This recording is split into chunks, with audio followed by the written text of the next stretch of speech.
우리 옆에 계신 분하고 이렇게 인사했으면 좋겠습니다. 감사하고 감사합니다.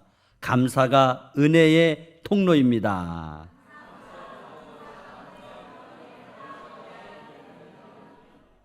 네, 감사합니다. 오늘 봉독한 말씀을 가지고 감사는 믿음의 열매입니다 하는 제목으로 함께 은혜를 나누고자 합니다. 오늘은 맥주 감사 주일로 지킵니다.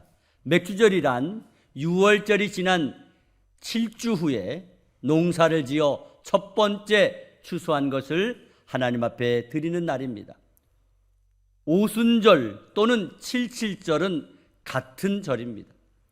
맥주절의 기원은 신명기, 오늘 우리가 봉독한 신명기 16장 9절에서 11절 말씀에 기록이 되어 있습니다.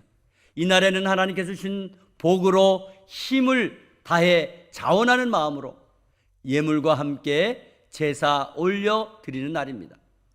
오늘 우리는 2024년 상반기를 지나고 새로운 하반기를 맞이하며 하나님께서 주신 힘과 지혜와 건강과 재능으로 지난 6개월 동안 살아왔음을 믿고 감사하시기를 바랍니다.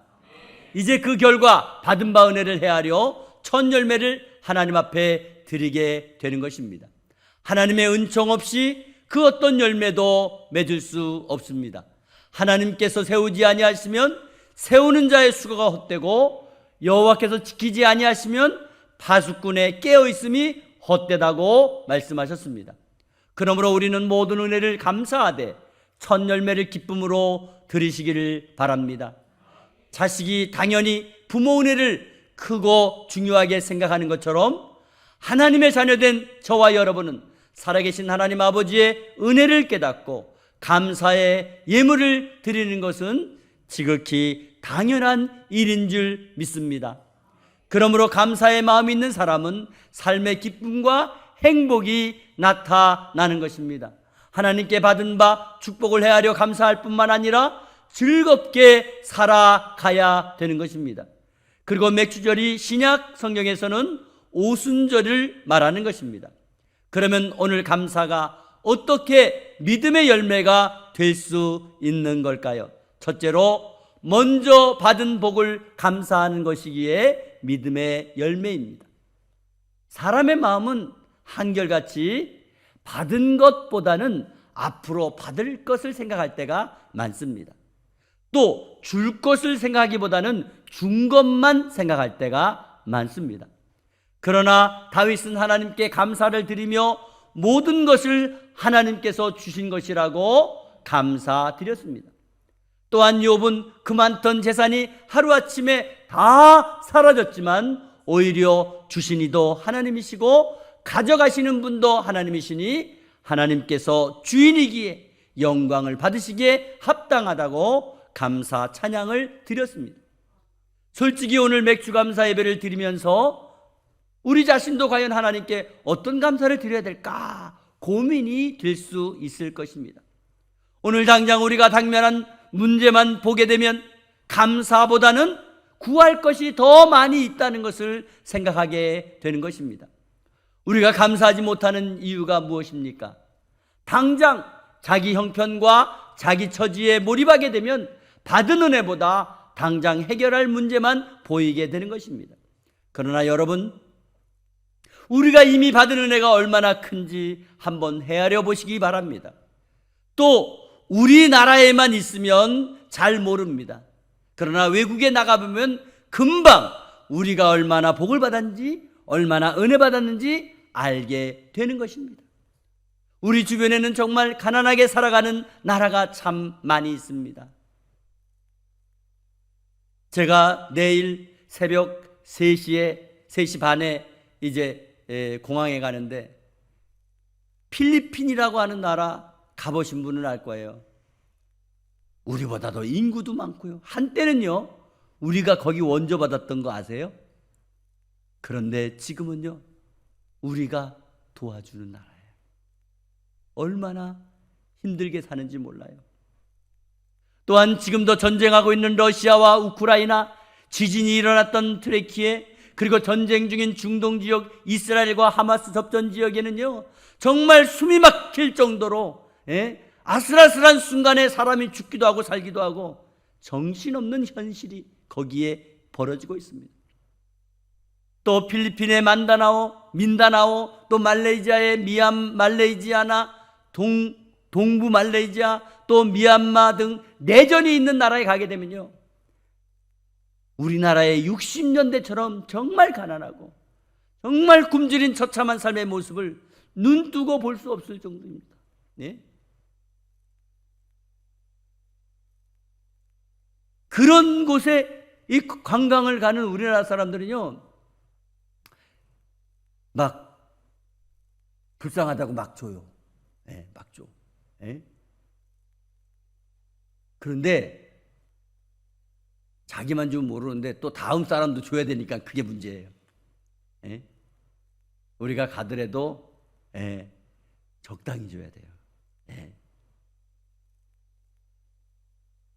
전쟁이 없는 나라가 얼마나 복되고 은혜로운지 압니까? 우리나라가 얼마나 잘 사는 나라인지 아십니까? 우리가 지금 아무리 힘들고 어려워도 우리나라가 받은 은혜와 축복이 얼마나 크고 얼마나 엄청나다는 것을 아십니까? 지금 좀 어렵다고 하더라도 여러분 공항에 나가보세요. 인천국제공항이 1공항, 2공항이 있잖아요. 김포공항, 또 청주공항, 광주공항, 부산공항, 공항이 많아요. 공항에 가보면요, 정말 사람 많습니다. 해외여행 가는 사람 많아요. 우리나라요, 엄청 복받은 나라예요. 사실 이 세상에서 나를 힘들게 하고 나를 괴롭히고 있는 사람은 바로 감사하지 못하는 나 자신일 수 있습니다. 그러므로 우리는 하나님께 이미 받은 은혜와 축복을 생각하고 감사할 때 믿음의 열매임을 고백하시기를 바랍니다. 두 번째, 고난의 의미를 알고 감사하는 것이기에 믿음의 열매입니다. 이 세상을 살면서 당하는 어려움은요, 다 의미가 있습니다. 의미 없는 고난은 세상에 없습니다. 그러므로 우리가 살아가면서 원하지 않는 일을 겪을 때에 분명히 하나님의 뜻이 있다는 것을 깨닫고 감사할 수 있기를 간절히 바랍니다. 우리가 깊이 생각해 보시면요, 우리 고난과 역경에는 하나님의 은혜가 있다는 걸 알아요. 왜냐하면 모든 고난에는 뜻이 있기 때문에 그래요. 우리가 사랑하시는 하나님께서 우리에게 고난과 어려움을 주시는 이유는 두 가지가 있습니다. 첫째는 잘못한 것 회개하라는 뜻이 있습니다. 잘못할 때 매를 통해 즉각 회개하고 돌아오기만을 원하고 계신 것입니다. 그러므로 어려움 당할 때 하나님께 회개하시고 주님의 품에 안겨 감사하는 것이 믿음의 열매인 줄 믿습니다. 두 번째 이유는 더 강하게 하시는 뜻이 있습니다. 우리가 힘들고 어려운 과정을 통해서 더 강해지고 더 능력이 생기는 것입니다. 그래서 연단하시는 겁니다. 하나님께서는 우리가 세상의 악과 싸워 이기도록 잡초처럼 짓밟았다가 다시 일어남으로 능력자가 되기를 원하고 계십니다. 그러므로 우리가 죄가 없어도 더 강하고 더 능력 있는 자로 세우기 위해 훈련시키시는 줄 믿으시기 바랍니다. 그것을 알고 드리는 감사가 믿음의 열매가 되는 것입니다. 고린도전서 10장 13절 말씀에 사람이 감당할 시험 밖에는 너희가 당한 것이 없나니 오직 하나님은 미쁘사 너희가 감당하지 못할 시험 당함을 허락하지 아니하시고 시험 당할 즈음에 또한 피할 길을 내사 너희로 능히 감당하게 하시느니라. 아멘. 너희로 능히 감당하게 하시느니라. 그렇습니다. 하나님께서는 우리에게 감당하지 못할 시험을 주시지 않습니다. 시험을 주셨다면 그 시험을 통해서 오직 하나님만 의지하게 하시고 오직 하나님의 품에 안기기를 원하는 깊은 뜻이 있음을 기억하시기 바랍니다.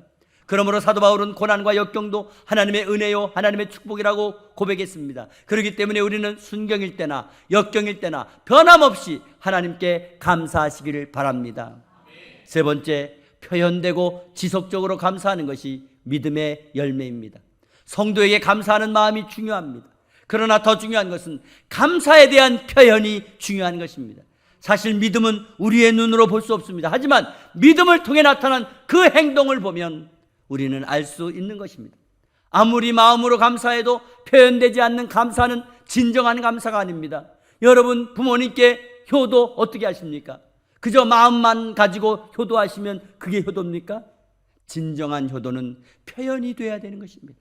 로마서 10장 10절 말씀에 사람이 마음으로 믿어 의에 이르고 입으로 시인하여 구원에 이르느니라. 무슨 말입니까? 마음속에 믿기로 결정되었다면 반드시 입으로 믿음을 시인할 때에 구원을 받게 된다는 것입니다.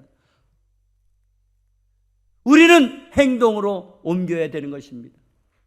오늘날 가정이 무너지고 가족관계가 깨지는 이유가 어디에 있습니까? 마음으로만 사랑하고 말로만 사랑하고 행동으로 표현되지 않기 때문입니다.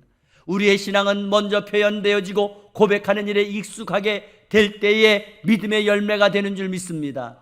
감사는 그냥 하면 되지 아닙니다. 연습이 되지 않으면 감사 잘 안 됩니다. 그러므로 감사가 행동으로 보여주어야 하기에 믿음의 열매라는 사실입니다. 가정에서부터 아주 작고 사소한 일부터 감사의 연습을 하시기 바랍니다. 처음엔 감사가 어색합니다. 유치해 보입니다. 그러나 감사한 것만큼 성숙해지고 그래서 감사한 것만큼 감동을 받게 된다는 것을 알아야 됩니다. 감사를 통해 소중함을 알 때 행복한 것입니다. 그것이 바로 감사가 믿음의 열매임을 증명하는 것입니다. 작은 일도 감사하시기 바랍니다. 그럴 때 더 큰 감사가 되고 그 감사가 우리 가정과 우리 직장과 우리 사업과 우리 삶의 현장에 커다란 행복의 밑거름이 되어 정말 풍성하게 하실 줄 믿으시기를 바랍니다. 네 번째로, 마지막 네 번째, 감사 수준을 높여가는 것이 믿음의 열매입니다. 가끔 그런 생각을 합니다. 과연 하나님께서 우리에게 주신 은혜와 축복의 수준과 감사가 얼마나 비례할까? 여러분, 우리 자신도 모르게 자꾸 감사의 수준을 낮추며 살아가시는 분은 없으십니까? 제가 예수 믿은 지 4대째 됩니다. 또 제가 부교육자 시절부터 40년이 넘게 목회를 하면서 보고 깨달은 것이 있습니다. 감사 수준에 따라 은혜가 다르다는 것입니다. 감사를 크게 하는 사람은 반드시 큰 은혜가 있습니다. 감사를 작게 하는 사람은 은혜도 작은 것입니다. 그렇습니다. 감사의 수준은 반드시 축복과 비례하는 줄 믿으시길 바랍니다. 그러므로 감사의 수준이 머물러 있으면 안 되는 것입니다. 우리는 감사의 수준을 높여서 하나님의 더 큰 은혜, 더 큰 복을 받아야 될 줄 믿습니다. 한 번은 어느 원로 장로님께서 80세가 넘으셨어요. 근데 홀로 미국 여행을 다녀오셨습니다. 미국에 살고 있는 따님 댁에 다녀오셨어요. 거의 한 달 가까이 여행을 하셨죠. 연세도 많지만 귀도 잘 들리지 않으시고 영어는 예스하고 노밖에 모르시는데 어떻게 긴 여행을 다녀오셨을까요? 궁금해서 물었습니다. 영어를 좀 한다는 젊은 사람도 두려워하는 미국 여행을 80세가 넘은 노인이 여행하고 온 겁니다. 심지어 중간에 비행기를 갈아타야 되는 그런 여행입니다. 왜냐하면 갈아타야 비행기 항공료가 싸잖아요. 그러니까 몇 개국을 거쳐서 그 미국에 가신 거예요. 오죽하면 딸이 훌쩍훌쩍 우는 거예요. 그러니까 사위가 아내에게 이렇게 말했습니다. 당신 어떻게 그렇게 표를 끊어서 보내? 그러면 당신 아버지 공항에 버리는 거야. 그 정도로 힘든 여행이었어요. 아마 비행기 승무원이나 공항 직원들도 많이 힘들었을 것으로 생각을 합니다. 그런데 그 원로 장로님의 대답은 간단했습니다. 나는 잘 몰라. 그냥 하나님께 감사하고 다녀왔지 뭐. 우리 하나님께서 나 때문에 미국까지 오셨어. 우리 하나님이 고생 많이 했지 뭐. 내가 뭐 한 게 있나? 원로 장로님의 고백은 전적으로 하나님께서 동행해 주셨기 때문에 감사할 것뿐이라는 것입니다. 하나님께서 함께 하신 것을 믿고 감사하니 아무 걱정도 아무 두려움도 없이 다녀오셨다고 말씀하셨습니다. 그리고 친절하신 하나님께 감사드린다고 말씀하셨습니다. 그렇습니다. 감사는 믿음의 열매입니다. 모든 상황이 불안하고 힘들고 어려울 것으로 생각하지만 감사하는 마음을 가질 때 모든 것이 통과되는 줄 믿습니다. 이것이 바로 감사가 믿음의 열매가 되는 것을 믿으시기 바랍니다. 사랑하는 성도 여러분, 지나온 반년의 은혜 얼마나 감사합니까? 감사가 믿음의 열매인 것입니다. 감사가 그 은혜의 가치가 되는 것입니다. 감사는 우리 믿음의 열매예요. 진심 어린 감사는 먼저 받은 복을 감사드리는 것입니다. 또 고난의 의미를 생각하고 감사드리는 겁니다. 감사를 표현하고 지속적으로 감사하는 것입니다. 감사의 수준을 높이는 저와 여러분을 통해서 2024년도 후반기 저와 여러분의 가정과 직장과 사업과 자녀들에게 더 큰 은혜로, 더 큰 복으로, 더 큰 감동으로 놀라운 축복이 있기를 주 예수 그리스도의 이름으로 축원합니다. 축원합니다. 거룩하신 하나님 아버지, 감사가 믿음의 열매입니다. 깨닫게 하여 주시옵소서. 아버지, 먼저 받은 복 감사하게 하여 주시옵소서. 고난의 의미를 생각하고 감사하게 하옵소서. 감사를 표현하게 하시고 지속적으로 감사하게 하시고 감사의 수준을 높여서 더 큰 은혜, 더 큰 복을 받는 우리의 신앙이 되게 하여 주시옵소서. 아버지 하나님, 하나님 살아계십니다. 하나님이 약속하셨습니다. 아버지, 감사로 충만하게 하라. 아버지, 깨닫고 언제든지 하나님께 감사할 때에 더 큰 감사로 우리에게 다가오게 하옵소서. 감사가 믿음의 열매가 되게 하옵소서. 예수 그리스도의 이름으로 기도하옵나이다. 아멘. 아멘.